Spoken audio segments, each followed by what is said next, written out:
Les éditions anciennes des récits pentagruéliques de Rabelais sont d'une rareté exceptionnelle. Phénomène littéraire important, mais de petit format qui rendent peu pérennes, les livres de Rabelais sont dispersés et Martin Bodmer avait certaines des éditions les plus rares parues du vivant de Rabelais. Ainsi, il possédait des éditions lyonnaises publiées par François Juste, l'un des imprimeurs de Rabelais. Dès le XVIIe siècle, du reste, Guy Patin, le médecin Guy Patin, s'étonnait de la rareté de ces éditions et faisait rechercher notamment à Lyon les fameuses éditions gothiques. Sous même relure, on trouve parfois à côté de Pantagruel et de Gargantua d'autres textes de ou d'après Rabelais, ainsi la Pantagruéline Pronostication, texte de circonstances publié par Rabelais, mais aussi le disciple de Pantagruel, texte publié par un imitateur de Rabelais. Tout cela, sous même relure, crée des mitoyennetés inattendues et pleines de sens. En 1546, avec le tiers-livre, troisième livre des récits pentagruéliques, Rabelais fait définitivement de son œuvre un objet parisien. Et cela se confirmera puisque un quart-livre, quatrième tome, sera publié en 1552, clôturant ainsi son œuvre. Mais à côté des véritables éditions, il y a aussi des contrefaçons. En effet, les faussaires sont à l'affût et le bouillant Étienne Dolet, qui finira d'ailleurs sur l'échafaud, ne pourra résister à la publication de Pantagruel et de Gargantua, ce qui lui vaudra l'inimitié de Rabelais. À sa mort, Rabelais bénéficiera d'une publication de ses œuvres, comme des opéras des classiques latins, comme du reste l'avait déjà été Clément Marot, son ami, quelques années auparavant.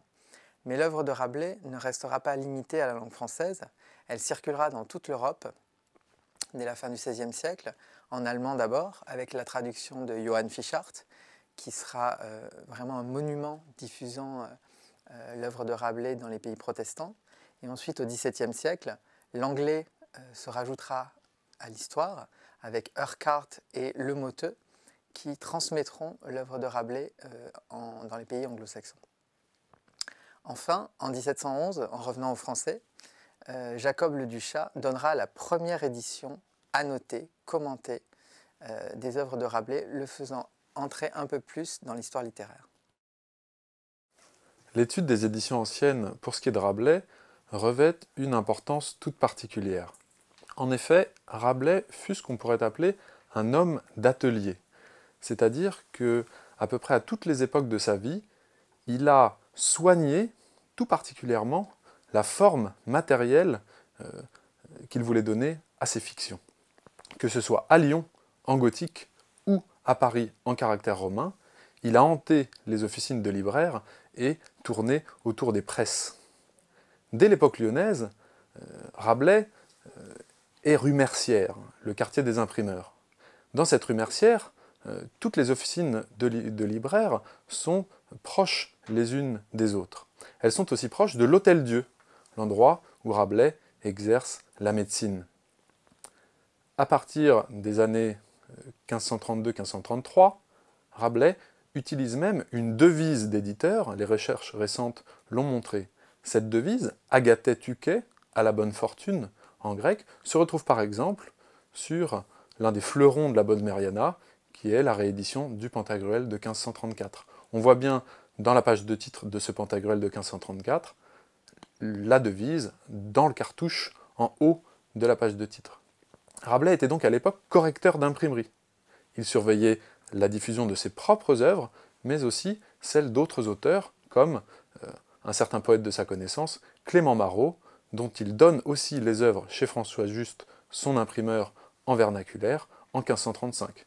La collection Bodmer conserve aussi un exemplaire de ces œuvres de Marot, qui ont dans le même cartouche, le même encadrement, la même devise de Rabelais, qui fait planer son ombre d'éditeur sur ce volume. 1534-1535, c'est à ce moment que Rabelais met en place son propre système linguistique, sa propre orthotypographie, c'est-à-dire les graphies propres pour sa propre langue à une époque où les graphies, l'orthographe française n'est pas encore fixée. Or, on voit Rabelais dans son Pantagruel de 1534 particulièrement maniaque sur les graphies. Il tient à ce que les mots aient telle ou telle forme qu'il a choisie selon un système raisonné qui se met en place et qui se perfectionnera jusqu'aux dernières œuvres de 1552. Or, pour admirer cela, il faut consulter les éditions anciennes, puisque souvent les rééditions mettent par terre le système orthotypographique de Rabelais. On ne peut qu'être frappé, quand on regarde la collection Bodmer, par le fait qu'en bibliophile irréprochable, Bodmer avait réuni, en tout cas pour ce qu'il avait pu trouver, la plupart des éditions qui comptent dans l'histoire de la publication des œuvres du vivant de Rabelais. Il avait réuni la plupart des gothiques très rares qu'il avait pu trouver. Le Pantagruel de 1534, un Gargantua juste 1537, le Pantagruel de 1542, juste édition définitive revue par l'auteur.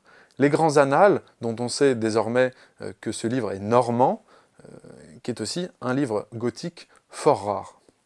Mais Bodmer a aussi des livres de la deuxième carrière rabelaisienne, la parisienne, celle qui marque la publication de ses livres de la maturité, le tiers-livre et le quart-livre.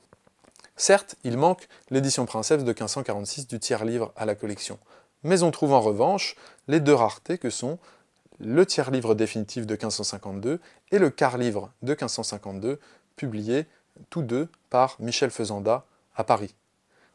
S'ajoute à cela la première édition des œuvres de 1553, cette édition qui dut paraître peu de temps après la mort de Rabelais la même année. Cette édition a une particularité, sur sa page de titre, on lit que Panurge est le fils de Pantagruel. Or, c'est un fils illégitime. Comme les lecteurs le savent bien, Panurge est l'ami de Pantagruel. Cependant, c'est certainement dans ces œuvres-ci que Ronsard a lu Rabelais. Preuve en est l'épitaphe célèbre qu'il rédigera de Rabelais, où il fait lui aussi de Panurge le fils de Pantagruel. Les exemplaires des éditions anciennes de Rabelais, conservés à la Fondation Bodmer, sont connus depuis longtemps. Ils sont recensés notamment dans la bibliographie rabelaisienne de Stephen Rawls et Michael Screech, qui fait autorité en matière de livres rabelaisiens. Mais pour la première fois, grâce au Bodmer Lab, ils seront disponibles grâce à la numérisation. C'est l'occasion pour le lecteur de lire Rabelais comme le lisaient ses contemporains, et ce n'est pas rien.